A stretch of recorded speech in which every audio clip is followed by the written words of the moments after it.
तो दोस्तों स्वागत है आपका फिर से हमारे एक और एक्सप्लेनेशन वीडियो में। तो आज हम बात करेंगे जुजुत्सु काइसन सीजन 1 के एपिसोड 17 के बारे में।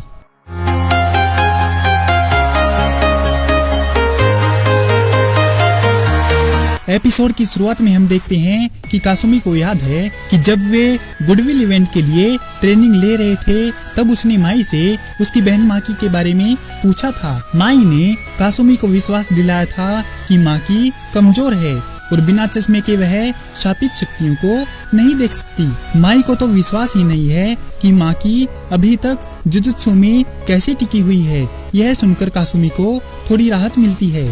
ख्यालों की दुनिया से निकलकर कासुमी प्रेजेंट में आती है जहां पर माकी उस पर भारी पड़ रही थी।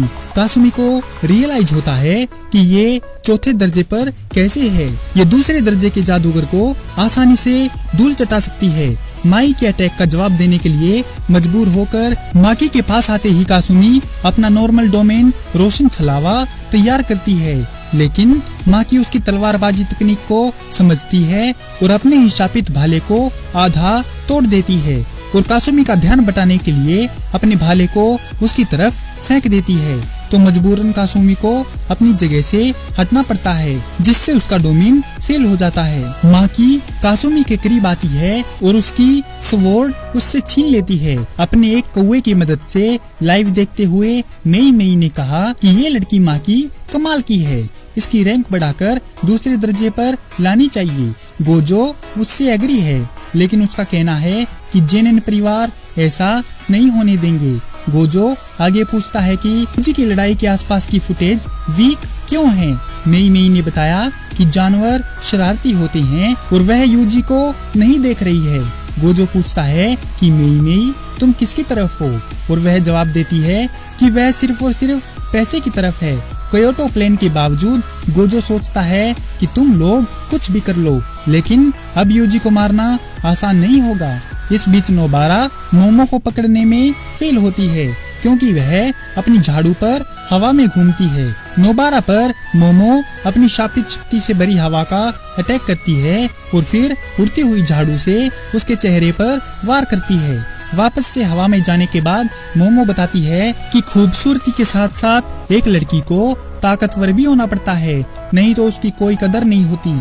जुजुत्सु जादूगर बनना हर लड़की के लिए बहुत मुश्किल होता है। जैसे माई अपने जेनिन परिवार की नाइंसाफी को झेल रही है, लेकिन नोबारा को उसकी कोई परवाह नहीं है। नोबारा कीले मारना जारी रखती है, जिससे मोमो बच निकलती है और बदले में हवा का अटैक करती है।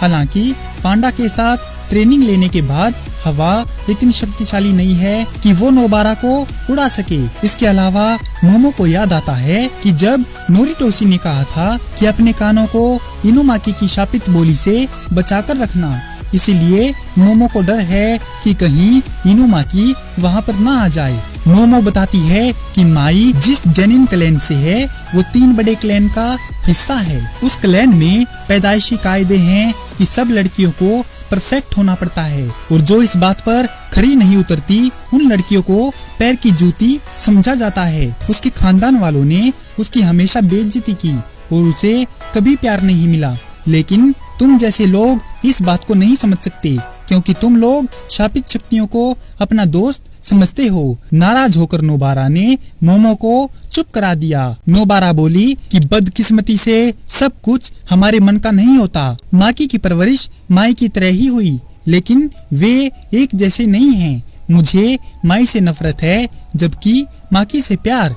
और क्या तुम जानती हो जिसे तुम लोग मारना चाहती हो वो गधा किस तरह का इंसान है? कौन कहता है परफेक्ट होना हमारी मजबूरी है? तुम हमेशा दूसरों के मुताबिक जियोगी। नोबारा ने स्ट्रोडोल टेक्निक हेयरपिन को एक्टिवेट करके अपना अटैक शुरू किया, जिसके कारण उसके छोड़ी हुई सारी कीलें शापित शक्ति से ब्लास्ट हो जाती हैं। ब्लास्ट और गिरते पेड़ों की वजह से मोमो के लिए नेविगेट करना मुश्किल हो जाता है। नोबारा कूदकर मोमो की झाड़ू से एक बाल खींच लेती है और कहती है कि ये औरत मर्द कैसे होते हैं, इसकी बकवास बंद करो। मैं रेडी होती हूँ तो मुझे अच्छा लगता है और मैं सुंदर दिखती हूँ। स्ट्रोडोल टेक्निक रेजोनेंस का इस्तेमाल करते हुए नोबारा ने मोमो की झाड़ू के बाल से उसके उड़न खटोले को कंट्रोल करके नीचे गिरा दिया, जिससे वह घायल हो गई। अपने चरमराते हथौड़े का इस्तेमाल करते हुए नोबारा मोमो पर तगड़ा अटैक करती है, लेकिन तभी उसकी कनपटी में दूर बैठी माई ने एक शापित शक्ति से भरी रबड़ की गोली मार दी, जिससे वह तुरंत बेहोश हो जाती है। माई ने मोमो को फोन करके बताया कि मेचामारू को हो सकता है इवेंट से हटा दिया है। जैसे ही उनकी फोन पर बात खत्म होती है, माकी पेड़ों में माई से लड़ने आती है। वह माई को बैकअप हेल्प के लिए कॉल करने का सजेशन देती है, जिस पर माई बोली, तुम्हारे लिए मैं अकेली ही काफी हूँ। माकी नोबारा और यूजी को याद करती है जब वह दोनों उसकी ताकत के बारे में बात कर रहे थे कि उन्हें माकी का आत्मसम्मान उसके परिवार में वापस दिलाना है, जिसके लिए उन्हें गुडविल इवेंट जीतना जरूरी है। उनकी बातों को याद करके माकी मुस्कुराती है, लेकिन माई को देखकर गुस्सा हो जाती है और माकी पर गन फायर कर देती है, जिसको माकी आसानी से काट देती है और माई को एक जबरदस्त किक मारती है।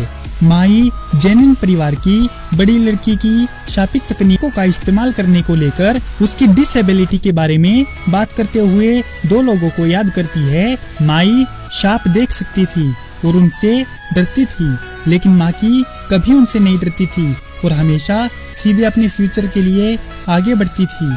माई से यह कहने के बावजूद कि वह उसे पीछे नहीं छोड़ेगी, उसने अपना क्लैन छोड़ दिया और अब वह केवल क्लैन की मुखिया बनने के लिए वापस लौटी है। उनकी लड़ाई जारी है और माई की रिवॉल्वर की 6 गोलियां यूज करवा देती है। अब माकी को लगा कि ये उसका मौका है और वह अटैक करने वाली होती है कि माई एक और गोली चला देती है। माई ने कभी भी अपनी तकनीक के बारे में माकी को नहीं बताया था। माई स्पेशल तकनीक के जरिए अपने मन की दुनिया को कुछ देर के लिए रियलिटी बना देती है। ये डोमेन एक्सपेंशन से काफी अलग है और इसमें काफी ज्यादा शापित शक्ति इस्तेमाल होती है। माई एक दिन में एक ही गोली बना सकती है, इसीलिए वह रिवॉल्वर रखती है ताकि दुश्मन को लगे कि उसकी गोलियां खत्म हो गई हैं। तेज रफ्तार से आई हुई गोली को माकी अपनी हाथों से पकड़ लेती है। माई जानती है कि माकी में शापित शक्ति बहुत कम या बिल्कुल नहीं थी, इसीलिए वह एक्स्ट्रा ऑर्डिनरी फिजिकल पावर के साथ पैदा हुई थी, लेकिन जेनिन परिवार में इसे कभी एक्सेप्ट ही नहीं किया गया।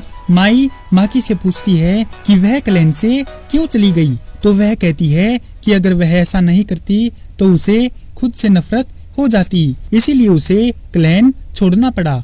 वह माफी मांगती है, लेकिन पास्ट में माकी ने अपनी बहन को कभी पीछे नहीं छोड़ने का वादा किया था। माकी के वहां से चले जाने के बाद माई सोचती है कि उसकी बहन झूठी है और उससे नफरत करती है।